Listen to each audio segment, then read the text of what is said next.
Dmitry Pirog is one of the biggest what-ifs in boxing. He was WBO World Middleweight Champion from 2010 to 2012 and retired undefeated. However, his career was sadly cut short by a back injury just as he was about to really take off and reach the peak of his popularity. Nordic Warrior here, welcome back to my retrospective boxing series. So once again I received many suggestions of fighters to talk about in the series. One of those fighters was Dmitry Pirog. So Dmitry Pirog turned professional in 2005. Very early on in his career, in his fourth pro fight, he won the Russian middleweight title against domestic level Russian veteran Sergei Teitvosian.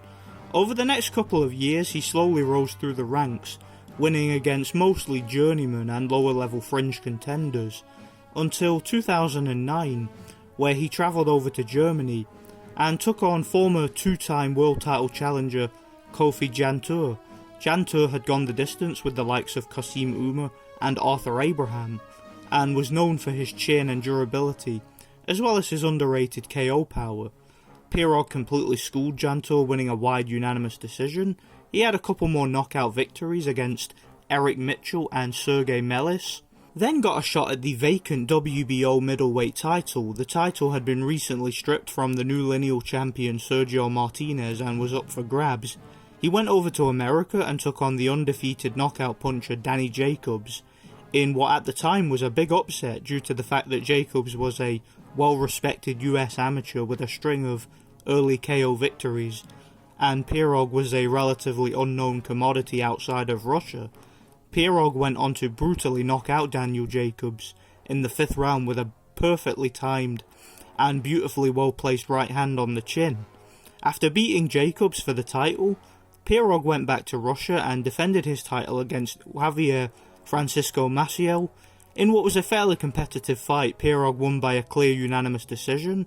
His next fight, he took on Gennady Martirosyan, stopping him in the 10th round on a cut.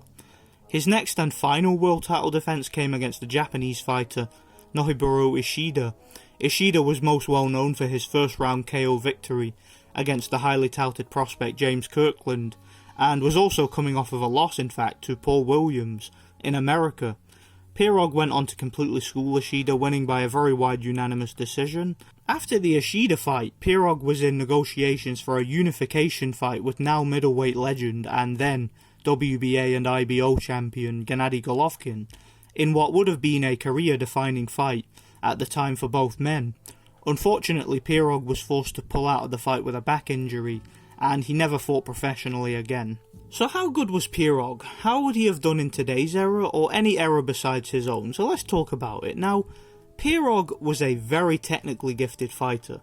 He had a pretty unique and unusual fighting style and wasn't your typical Russian fighter. He had great head movement and great upper body movement, and he had kind of a cross-armed defense and would often fight with his body on a swivel. He knew how to parry punches and counter, and was particularly effective when switching stances to completely bemuse and befuddle his opponents. He would often switch stances during his combinations. For example, he would throw a right hook from an orthodox stance and then quickly switch to southpaw and throw a left hand. This made his combinations so unpredictable and difficult to read in the ring, so his opponents would often get completely caught off guard, kind of like what happened to Daniel Jacobs. He switched to a southpaw stance, then quickly switched back to orthodox and threw the right hand down the middle with perfect technique and accuracy. He would often lead off with uppercuts rather than the jab, and would often double up and triple up on the uppercuts. His timing and accuracy was amazing, and his footwork and balance, I have to say, was fantastic.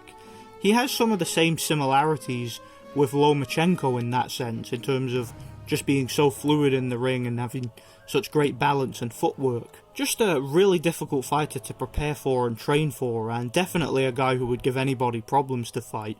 Unfortunately though, we don't really know how good he was, or how far he really could have gone, because we never got to see him truly tested by an elite fighter. Daniel Jacobs was probably the most dangerous fighter that he fought, and he was still somewhat green at world level, hadn't really fought anybody and was completely unprepared, and was not at all as technically skilled as the Jacobs who fought Golovkin, for example. I think he improved a lot after the defeat to Pirog. If the Golovkin versus Pirog fight had happened, that would likely have told us everything we need to know about Pirog, and whether or not he was an all-time great. Both men were in their prime in 2012, and it would have been a fascinating fight. I actually do have a fantasy fight breakdown of that fight on my channel if any of you guys are interested. Link in the description. One fight that would have been very interesting at the time was Sergio Martinez, who at the time was lineal champion. I personally think Martinez was overrated, and I make Pirog a very, very big favourite to beat him, probably by a knockout. I wouldn't even be surprised if it was an early knockout, if I'm being honest. I'd favour Pirog over Felix Sturm or Chavez Jr. and most of the belt holders at middleweight around about that time. I would even personally favour him to beat Arthur Abraham, since he was champion during Pirog's rise up through the rankings at middleweight, and I think Pirog would have outboxed him and won on points.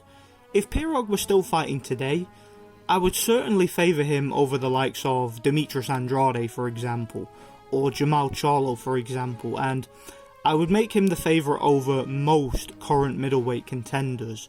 But it's really hard to say whether he would have beaten them all or whether he would have beaten any of the all-time greats, because sadly we just never really saw him get seriously tested.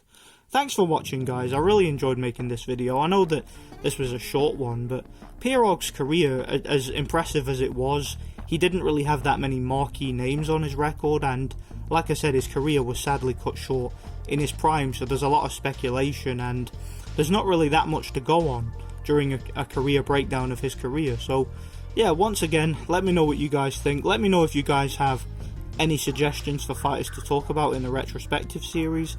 Stay tuned for more videos. Thanks for watching, and God bless.